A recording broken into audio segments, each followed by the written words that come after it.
Hi കൂട്ടുകാരെ, ദേവകൃപ കിച്ചണിലേക്ക് ഏവർക്കും സ്വാഗതം. ഇത് എൻ്റെ ആദ്യത്തെ വീഡിയോ ആണ്. ആദ്യത്തെ വീഡിയോ ആയതുകൊണ്ട് തന്നെ മധുരമായി തുടങ്ങാമെന്ന് കരുതി. ഈ വീഡിയോ കണ്ടതിന് ശേഷം നിങ്ങളുടെ അഭിപ്രായങ്ങൾ നിങ്ങൾ കമൻറ്റിലൂടെ അറിയിക്കുക. ഇന്ന് ഞാൻ ഉണ്ടാക്കാൻ പോകുന്നത് സേമിയ പായസമാണ്.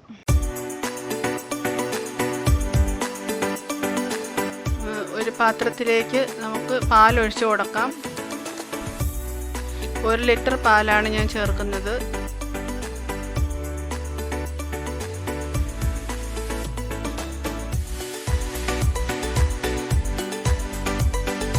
പാലൊഴിച്ചതിന് ശേഷം ഒന്ന് ഇളക്കുക.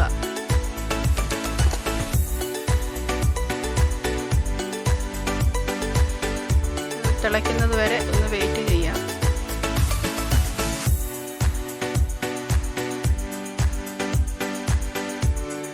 ഇടയ്ക്കിടയ്ക്ക് ഇളക്കുക പാല്.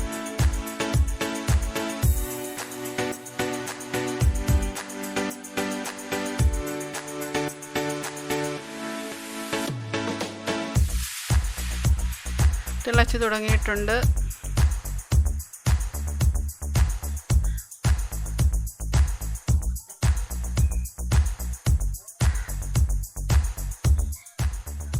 ഇനി നമുക്കതിലേക്ക് റോസ്റ്റ് ചെയ്ത സേമിയ ഇട്ട് കൊടുക്കാം. സേമിയ ഇട്ടതിന് ശേഷം കട്ട പിടിക്കാതെ ഇളക്കുക.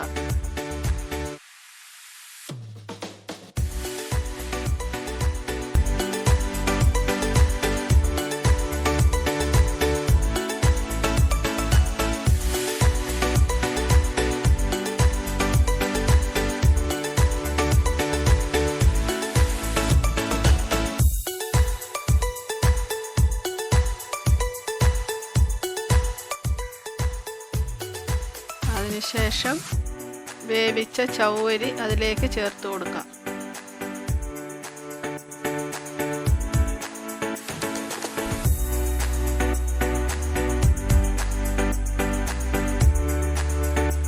ചവ്വരി ചേർത്തതിന് ശേഷം ചെറുതായിട്ട് ഇളക്കുക.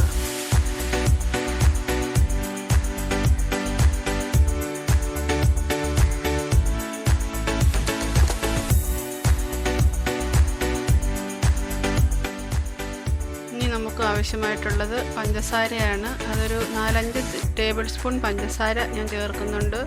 നിങ്ങളുടെ മധുരം അനുസരിച്ച് നിങ്ങൾക്ക് പഞ്ചസാര ചേർക്കാവുന്നതാണ്.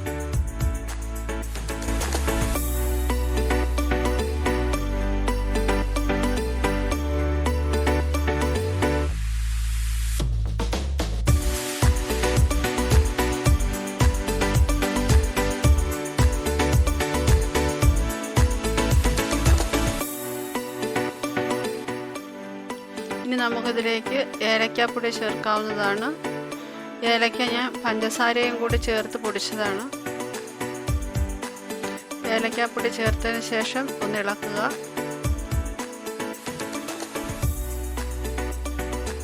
പായസം ഏതാണ്ട് കുറുകി വരുന്നുണ്ട്.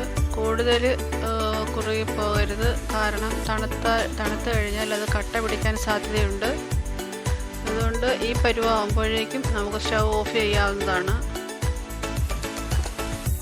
ഇനി ഒരു പാത്രം അടുപ്പത്ത് വെച്ച് ചൂടായതിന് ശേഷം അതിലേക്ക് നെയ്യ് ഒഴിച്ചു കൊടുക്കാം. 2 സ്പൂൺ നെയ്യാണ് ഞാൻ ചേർക്കുന്നത്.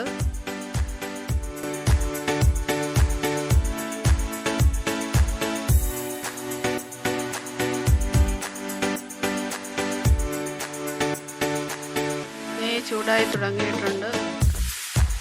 അതിലേക്ക് നമുക്ക് അണ്ടിപ്പരിപ്പ് ഇട്ട് കൊടുക്കാം.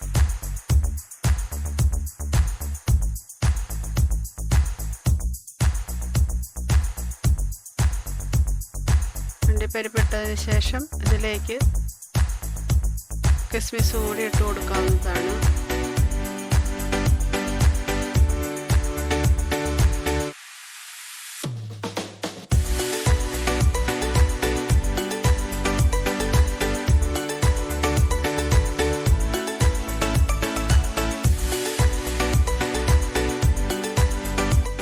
അണ്ടിപ്പരിപ്പും കിസ്മിസും റോസ്റ്റ് ആയിട്ടുണ്ട്. ഇത് നമുക്കിനി പായസത്തിലേക്ക് ചേർത്ത് കൊടുക്കാം. ചേർത്തതിന് ശേഷം ഒന്ന് ഇളക്കുക. ചെറുതായിട്ടൊന്ന് ഇളക്കി സെർവ് ചെയ്യാവുന്നതാണ്.